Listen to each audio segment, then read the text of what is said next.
Thank you very much. This is a debate worthy of the body, and I would like to give my belief about what we're doing here, my opinion. Senator Kaine has introduced a resolution that basically require President Trump to come to the Congress before any other military actions could be taken against the Islamic Republic of Iran. I think that would be a disaster for the country. You can only have one commander-in-chief, not 535. Mr. President, you've been in it. You've been right close into the face of the enemy, and you probably above all others know what warfare is like dealing with radical Islam, and applaud your service as a Navy SEAL. So it says in the Constitution, the President shall be Commander-in-Chief of the Army and Navy of the United States and of the militias of the several states when called into actual service in the United States. Well, they left out the Air Force because back then we didn't have one. Since the founding of this country, it's been understood that the Commander-in-Chief can act as the Commander-in-Chief to protect our nation from threats, that he is in charge of the military. He sits atop of he's the civilian in charge of the military, and it's his decision to use military force. It's Congress's decision to declare war. How many times do you think, Mr. President, we've declared war since the founding of our nation? I'll give you the answer. 5. Just think about all the military conflicts that have existed in the history of our country, and we've only declared war 5 times. The War of 1812, the Mexican-American War, Spanish-American War against Spain, World War I and World War II. So to my colleagues, if Congress has only declared war 5 times, does that mean all of these other military operations are illegal? No. That's ridiculous. Because we have the power to declare war, and us, the Congress only, doesn't mean the Commander-in-Chief can't be the Commander-in-Chief. This country cannot be put in a legal state of war unless the Congress decides to do that. But to suggest that means the Commander-in-Chief can't do anything without our approval makes all of us Commander-in-Chiefs. Do you think they had that in mind? Do you think they really meant for the Congress to be the Commander-in-Chief, not the Commander-in-Chief? The logic of this is as follows. Because we have the ability to declare war, therefore, the President can't act unless we agree. You've taken his power to be Commander-in-Chief away. The War Powers Act of 1973, referenced by Senator Sanders, is not worth, in my view, the paper it's written on. It was an effort by the Congress back then to limit President Nixon's involvement in the Vietnam War. The way you do that constitutionally is that Congress has the power of the purse. If we don't like what a president is doing in terms of military engagement, we can stop the funding for that engagement. But just think the chaos that would ensue in this country, that if there were not one commander-in-chief, but 535, and we had to sit down and talk among ourselves and debate as to whether or not we should go forward with the military operation in question. That would paralyze this country. And this leak of the Defense Intelligence Assessment tells you exactly what would happen if they brought this problem over to us to solve.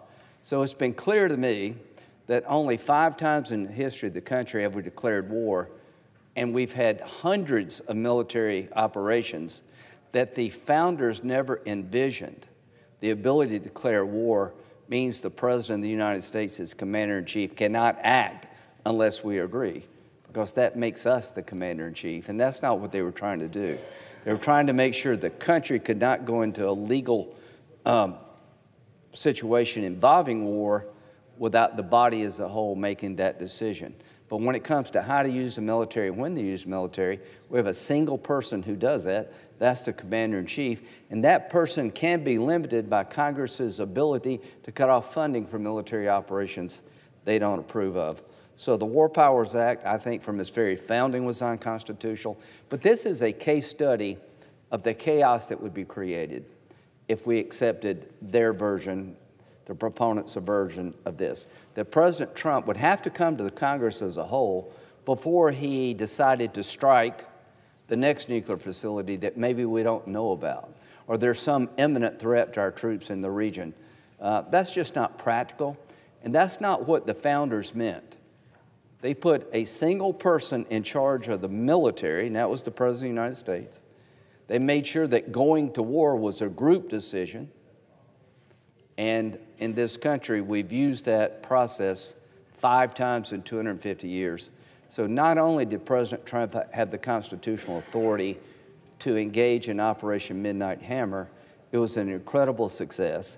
If you look up obliterate in the dictionary, it means to destroy utterly and wipe out. These 3 facilities were destroyed utterly and they were wiped out. They were obliterated. Now that doesn't mean that the threat from Iran is over.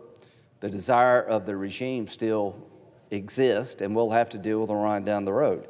But this vote, I think we all need to vote no, because what we're doing here, if we don't watch it, is having 535 commanders in chief that would paralyze this country. But something maybe we can agree on very quickly.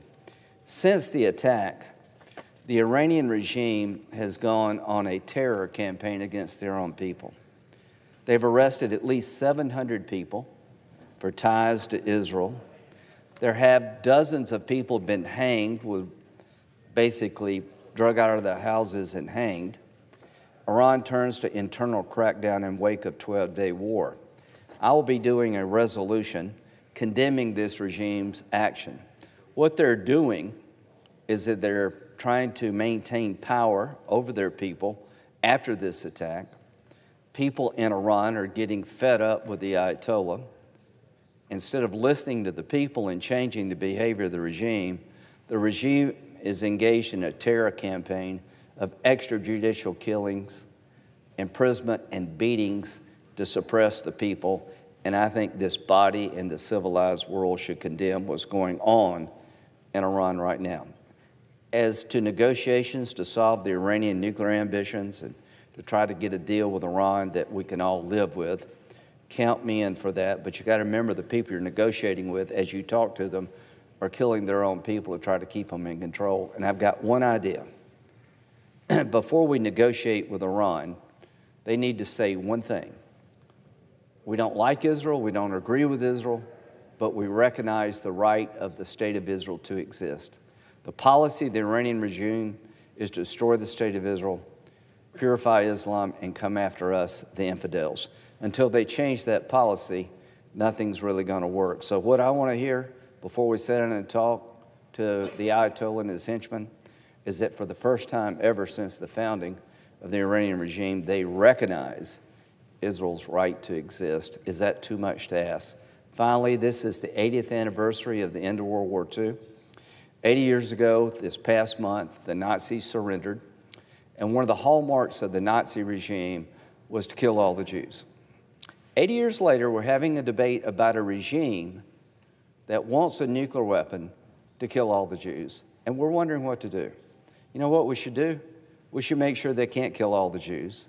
We could make sure that this homicidal maniac, the Ayatollah, who's a religious Nazi, is not allowed to get a nuclear weapon and rain havoc on the region and come after us.